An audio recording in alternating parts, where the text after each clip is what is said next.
नमस्कार, मी राजेंद्र श्रीकृष्ण भट. आत्ता आपण ज्या शेतामध्ये उभे आहोत या शेतामध्ये आपण वेगळ्या भाताच्या जाती लावल्यात. माझ्या आत्ता बाजूला दिसते पुसा सुगंध 3. पुसा सुगंध या वासाच्या भाताच्या बासमतीचे प्रकार आहेत.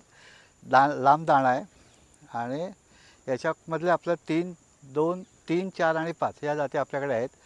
हे त्याचं 8वं वर्ष आहे आणि हे बी आता एक 4 दिवसात कापायला येणार आहे. फुटवा चांगला आहे. आपण लावताना ओळीमध्ये हे सगळे भात ओळीत आहेत, रेघेत आहेत. म्हणजे आपण बघितलं तर हे सगळी ओळी आहे आणि हे कापताना पण सोपं जातं, बेणाला पण सोपं जातं. प्रत्येक भाताला वेगळी जागा मिळते आणि सगळं भात एकसारखं आहे. तर हे अजून एक 5-6 दिवसात तयार होईल आणि मग 5-6 दिवसात तयार होताना आदल्या दिवशी आपण याच्यामध्ये जे काही दुसऱ्या जातीचा भात आला असं, म्हणजे आता हे दुसऱ्या जातीचा भात आहे, हा बारीक भात आहे आणि हा लांब भात आहे. त्या दोन्हीमध्ये डोळ्याला दिसणारी बारीक जात आपण आधी कापून घेणार. म्हणजे मग ही जात सगळी अखंड एकाच प्रकारचे बिये मिळेल.